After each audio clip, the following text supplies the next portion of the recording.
የአንዱ እምነት የሚከበረው የሌላውን ሲያከብር ነው። የእኛን እምነት የእኛን ጌታ የምናመልከውን አምላክ እየሰደቡ የእነርሱ እምነት ሲነካ ያውም እነርሱ እንዳደረጉት በስድብ በማንቋሸሽ ሳይሆን የነበረውን ያስተምህሮ ስህተት በአደባባይ ስላጋለጠ ካልተገደለ በሕግ ካልተያዘ ማለት ፍጹም ጤነኝነት አይደለም።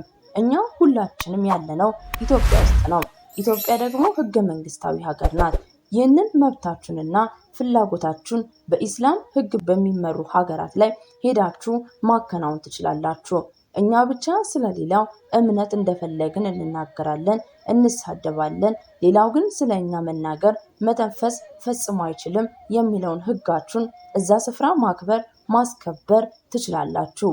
ሰላም ጤና ይስጥልን። ቅን የዋ ሀገር ወዳድ የሆናችሁ የቃል ሚዲያ ቤተሰቦች እንደምንቆያችሁ በዛሬው መርሃ ግብራችን ስለ ወንድማችን እፎይ ሰሞኑን በሶሻል ሚዲያ ስለተፈጠረው እንዲሁም የኢትዮጵያ ሃይማኖት ተቋማት የሰጠውን አሳፋሪ መግለጫ የምናቀርብላችሁ ይሆናል። ይህንን ቪዲዮ ከመቼውም ጊዜ በላይ ላይክ ሼር በማድረግ ከወንድማችን ጎን መሆናችንን መግለጽ አለብን። ለዚህ ቻናል አዲስ ከሆናችሁ ሰብስክራይብ በማድረግ ይህን ድንቅ ቤተሰብ እንድትቀላቀሉ በአክብሮት ጠየቅኩኝ።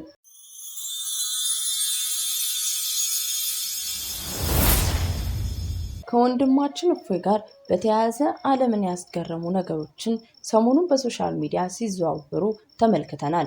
በተለይም ደግሞ ከሃይማኖት ተቋማት የተሰጠው መግለጫ በእጅጉ ክርስቲያኖችን አሳዝኗል። ይህ የሆነበት ምክንያት ሕግ ባለበት ሀገር በአደባባይ አንድ ሰው ላይ የግድያ ዛቻ በተደጋጋሚ ሲደርስ ዝም ማለት፣ የአባቶች ክብር ሲነካ ዝም ያለ ቤተ ክህነት፣ የቤተ ክርስቲያን ክብር ሲነካ በአደባባይ ሲዘልፉ ዝም ያለ የሃይማኖት ተቋም ጉባኤ፣ ዛሬ ግን አንድ ሰው የቤተ ክርስቲያን ወጣት እነርሱን ተናገረ ብላችሁ እርሱን እየወቀሳችሁ እርሱን እየኮነናችሁ ነው። ይህ ነገር በዚህ ከቀጠለ ሁሉም ወጣት እፎይ ይሆናል። ይህን አጋጣሚ ተጠቅመው ይህንን ወጣት አለው ብለን ከጎኑ ካልሆነን ካልቆምን ነገም ለቤተ ክርስቲያናችን የሚቆምላት ወጣት አናገኝም ማለት ነው። ስለዚህ ሁሉም ኃላፊነት ሊሰማው ይገባል። ሌሎች ቤተ እምነቶች በእግዚአብሔር ሲዘባበቱ፣ በድንግል ማርያም ሲቀልዱ አንዲት ቃል ያልተናገረው የሃይማኖት ተቋም አሁን ግን እንደ አንድ የኦርቶዶክሳዊ ወጣት በመጽሐፍ ቅዱስና በቁርአን ማስረጃ ተናገረ ተብሎ ይገደል ሲሉ አዎ ይገደል በማለት ይታሰር ሲሉ አዎ ይታሰር፣ ሕጋዊ የሆነ እርምጃ ይወሰድበት እየተባለ መግለጫ ሲሰጡ ማየት በእጅጉ ያሳዝናል። ጲላጦስ ያደረገው ነገር እናንተም እየደገማችሁ ነው። ስለዚህ አሁንም ቢሆን የሃይማኖት ጉባኤ ከእኛ ጋር ዝምታችሁን ሰብራችሁ እንድትናገሩ ይሁን። የእፎይ መያዝና መታሰር ለሌሎች ደስታን እየፈጠረ ይገኛል። እኛም ኦርቶዶክሳውያን ግን ከወንድማችን ጋር ምን ያህል ቆመናል የሚለው ነገር ግን በሚያስደነግጥ ደረጃ ማንም ከጎኑ አልነበረም። አለሁልህ እኛ አለን በማለት ደረጃ ማናችንም ከጎኑ አልቆምንም። ብዙ መግለጫዎች እየወጡ ነው። በተለያዩ የሶሻል ሚዲያዎች በኩል የተለያዩ ሀሳቦች እየተዘዋወሩ ይገኛሉ። ወንድማችን እፎይ ስለ ቤተ ክርስቲያን ስለ ሃይማኖት ነው እንጂ ስለ ራሱ ስለ ግል ንብረቱ ስለ ሕይወቱ ስለ ቤተሰቡ አይደለም የጮኸው የተናገረውም። ይህን ሁሉ ራሱን አጋፍጦ መልስ የሰጠው ስለ ቤተ ክርስቲያን እውነት ነው። እውነት እንድትወጣ እውነቱን መረዳት አቅቷቸው ከቤተ ክርስቲያን ለሄዱ ለራቁ ወጣቶች እውነትን ነው የገለጠው።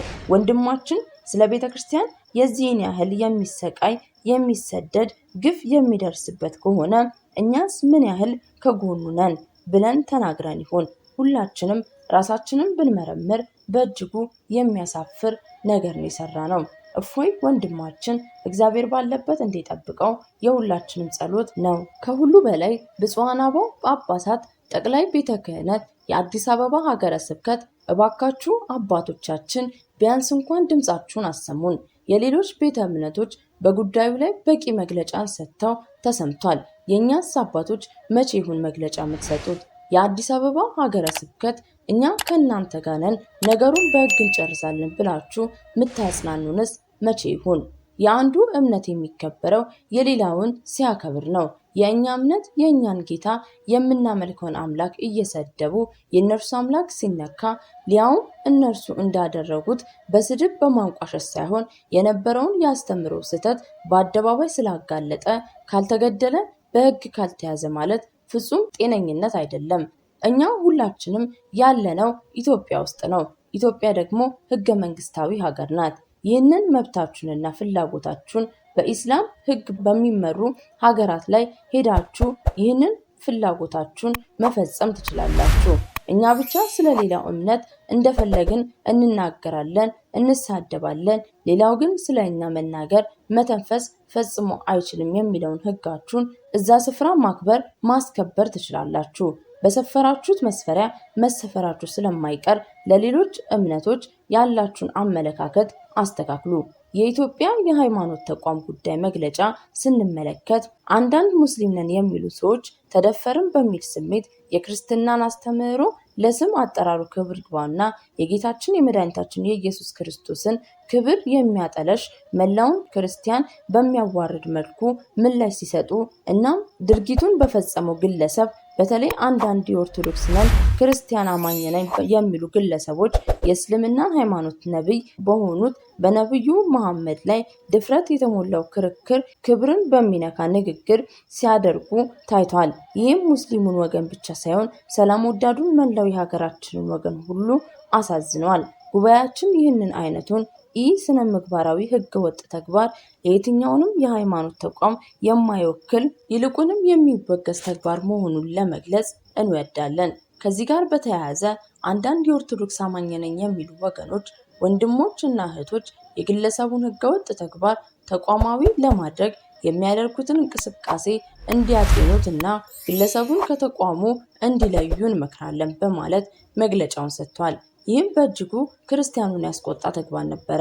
አብዛኛው ክርስቲያን በተለይም በሶሻል ሚዲያ ላይ ከሌሎች ቤተ እምነቶች ጋር ውይይት ሲያደርጉ በፍቅር በየዋህነት በፍርሃት መሆን እንዳለበት ጠንቅቀው የሚያውቁ ናቸው።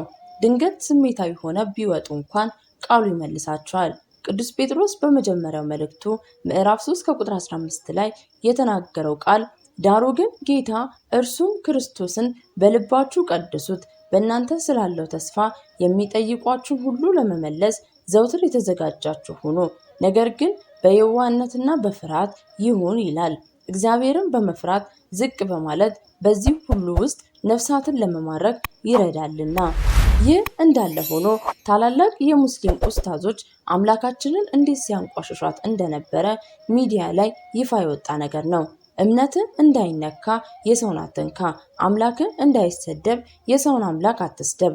የእስልምና እምነት ተከታዮች በመጽሐፋቸው በሁሉ ቦታ ላይ ክርስቲያኖችን ሲያንቋሽሹ ማንም ምንም አይነት ነገር ተናግሮ አያውቅም ነበረ። ነገር ግን ዛሬ እፎይ ሲናገር እምነታችን ተነካ ማለት አትችሉም። ስለዚህ መፍትሄውም የተጠየቁትን ሀሳቦች ላይ መልስ መስጠት፣ ሌላው ስድብ ነው ያላችሁትን ነገር ስድብ አለመሆኑን አሳዩ።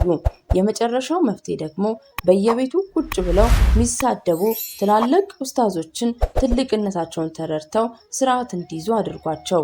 ውድ የቃል ሚዲያ ቤተሰቦች ይህንን አስቸኳይ መረጃ ለሁሉም እንዲደርስና ለእፎይም ድምፅ እንዲሆኑ ሼር በማድረግ አጋርነታችሁን አሳዩን። እስከ መርሃ ግብራችን ፍጻሜ ድረስ አብራችሁ ስለቆያችሁ እያመሰገንኩኝ ሰናይ ጊዜን ተመኘው ከቃል ሚዲያ።